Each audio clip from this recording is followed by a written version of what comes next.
Oh, we have a title race. Oh, ladies and gentlemen, do we have a title race this season as Liverpool have just dropped another 3 points away at Stamford Bridge tonight against Chelsea in the 96th minute. That is two last-minute winners they have conceded, once against Crystal Palace the weekend before, this weekend at Stamford Bridge against Chelsea to Esteval, and that was a seismic moment in the Premier League for all of the teams going for the title this season, which I personally believe is Arsenal, Manchester City, and Liverpool. And the reason why it's seismic is because Liverpool, obviously, after 5 games, they went 5 points clear of Arsenal at the top of the Premier League, 8 points clear of Manchester City, and so many people were looking at Liverpool struggling in those games, not putting on good performances, but getting over the line in those final minutes with big last-minute winners every single game pretty much, and it began to feel a little bit ominous for everyone because we were all thinking to ourselves, well, if this is Liverpool when they're not at it, if this is Liverpool when they're not playing well,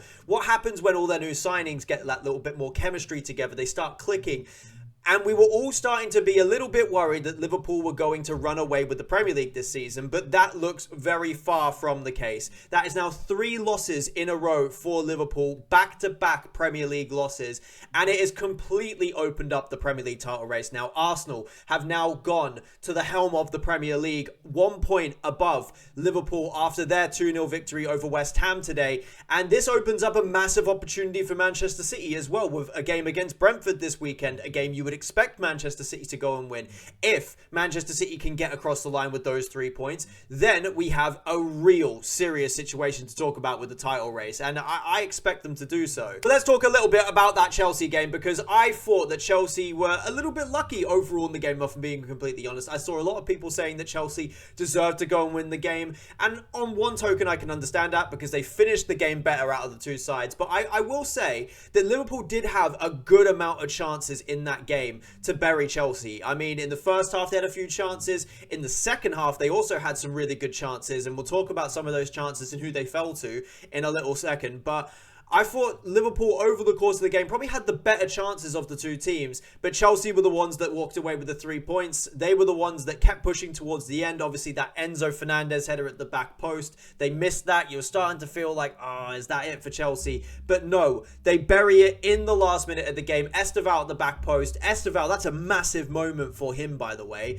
You know, getting that last minute winner against the current champions of the Premier League, running over to an absolutely ecstatic crowd, which were going absolutely crazy after the goal. And why wouldn't they? Obviously, a final minute winner, absolute limbs at Stamford Bridge. But that feels like a marquee moment for Esteval at Chelsea, and it will be really interesting to see how he kicks on for the rest of the season, because I think he's incredibly talented, and yeah, that's a really big moment for him. But in the game itself, there's a few things I want to talk about from both a Liverpool and a Chelsea perspective. First of all, I want to talk about the first goal, Moises Caicedo. That was absolutely outrageous. That strike into the top corner from Moises Caicedo, I mean, it was unbelievable. There are questions about Liverpool defensively. You know, the space that Caicedo turns into in the midfield, the gap between the defence and midfield for Liverpool. Moises Caicedo then sets himself on the edge of the box, kind of, you know, has a bit of a fake shot, gathers himself, composes himself for a good few seconds. No Liverpool player closes him down. I think Virgil van Dijk should close him down, to be completely honest. He gets the strike off, but I mean, what a strike it was. Burying it into the top corner, putting Chelsea 1-0 up in the game. And then, obviously, Liverpool equalise in the match. A Gakpo equaliser. Alexander Isak, that little flick, now he definitely didn't mean it. I don't think he meant it. But that little flick from Isak into the path of Gakpo, obviously to create the chance, was absolutely stunning. Gakpo could barely miss. Rifles it into the roof of the net, and that is Liverpool 1-1 in the game. And as I said, then Chelsea go and find the last minute winner. But I need to talk about Mohamed Salah, because Mohamed Salah, I can't believe what I'm actually watching at times this season. He was outrageous last season. One of the best versions of Mohamed Salah we've ever seen in the Premier League, tearing up records left, right and centre. This season, he's nowhere to be seen. I mean, to be honest, it's even worse. He is somewhere to be seen, but whenever he got the ball in dangerous situations for Liverpool today, he blazed it over the bar. He'd missed the chance. I mean, that little flick when Wirtz came on in the second half, that little flick that he did into the path of Mohamed Salah was outrageous. Salah misses the chance, and he missed a good few amount of chances today, and overall a really poor game once again from Mohamed Salah. And it does beg the question of, how long is Arne Slot, with the form that Liverpool are currently in, with the form Salah's in, how long is he going to keep his place in that team before maybe he gets dropped to the bench, because there's unbelievable talent in that Liverpool team. But yeah, a very interesting game overall, very competitive, and it was quite an entertaining watch as well. And I do think that Chelsea were good winners, don't get me wrong. I'm not saying that they didn't deserve to go win the game. I thought it was quite an evenly contested game. It could have gone either way. Obviously, it went Chelsea's favour. I thought Liverpool didn't look great, specifically towards the end of the game. It looks like they were trying to hang in there. I just am not convinced with this Liverpool team at the moment. Ibrahima Konate in the centre-back role, he looks a little bit shaky. Obviously, Frimpong was in the right-back role, but today it was Conor Bradley. Both of them have not looked really settled at the beginning of this season. In the left-back role, I think Kirkes has been dreadful, if I'm being completely honest, leaving so much for Virgil van Dijk to do in that centre-back role, with all of the times he's flying into challenges. And I feel like Virgil van Dijk has given a much harder job having Kirkes there than Andy Robertson there. So it'll be surprising for me if Andy Robertson doesn't come back into the team at some point, because I think he was better when he came on the pitch. But then you even go into other areas of the pitch, in their attacking midfield position. It doesn't look like they're very comfortable at the moment with playing Florian Wirtz in there consistently, because it's not really working in the balance of the team. They played Szoboszlai in there today. I don't think it worked once again. As we discussed, obviously, Salah off the right-hand side, not in good form. Isak, obviously, he's getting up to fitness, and, I think Cody Gakpo's a good player. But there's just a balance issue in this Liverpool team at the moment, and they've got good individual talent. It's clear that they will win games. It's obvious that, coming back out of the international break, they got Manchester United at home. I would expect them to go win that game. I do think that they'll still pick up results. I still expect them to be in the title race. But they're not the Liverpool that everyone thought that they were going to be. And that is really interesting, I think. And I think it's really healthy for the Premier League, because we've got a strong Arsenal side, we've got a strong Liverpool side, but they're not as good as what people thought. And Manchester City, in my opinion, are being underrated. And I do think that we could have a very competitive title race this season. If I'm being honest, I'm a little bit worried. Because out of the three teams, the most consistent and solid team out of all of them is Arsenal. Arsenal look like they are just going to get those results like they did against West Ham today. 2-0, comfortable, clean sheet, efficient. I don't know if Liverpool will be quite as efficient this season. I think they're going to be a bit up and down. I think City could be as well. I think that Liverpool and City have the superior talent to Arsenal, but the most consistent side for me is Arsenal. So it'd be very interesting how this plays out across the rest of the season. But I think what the major thing we learned from this this Chelsea-Liverpool game today was that we have a serious title race on. And there is no one running away with this title race this season, in my opinion.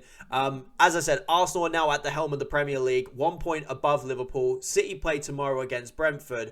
But yeah, I don't think that this Liverpool team are the finished article. I think Chelsea, they are frustrating for me. I mean, there was a few things about Chelsea that frustrated me throughout the performance. And there's reasons why I don't think that they'll be in the title race this season.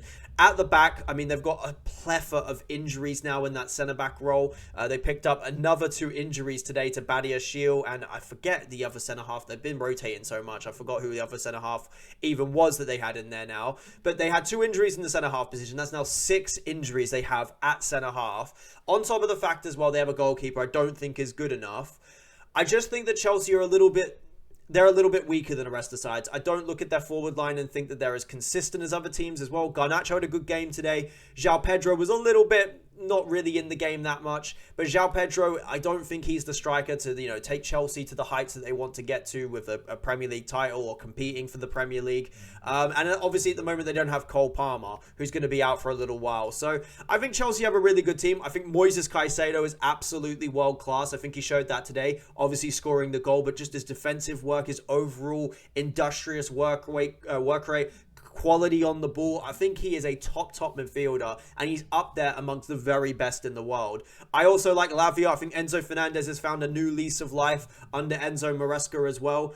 Reece James is a very solid right back. Cucurella had a good game as well today against Salah. So I think there's plenty there for Chelsea. I just don't think they're quite in a title race. But that was an exhilarating game of football to watch today. I thought really interesting to see Liverpool stuttering once again.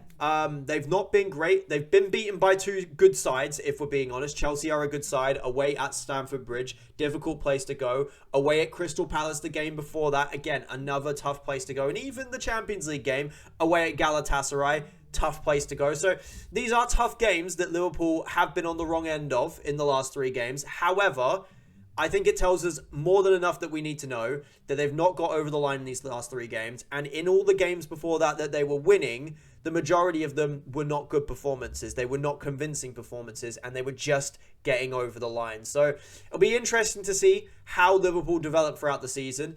But I think the international break has come at a perfect time for them, because they can regroup, re-energize, come back together as a group, as long as they've obviously not got any more key injuries to anyone like they did to Alisson the other day.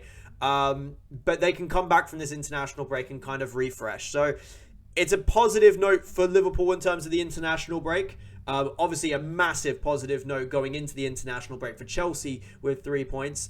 But yeah, it'll be very interesting to see the City game tomorrow, if we can get over the line, if we can put ourselves into that conversation. But yeah, Arsenal at the top of the Premier League, Liverpool stuttering in the last 2 games. It's going to be very interesting to see how this season plays out. But one thing's for sure, we have a title race on this season.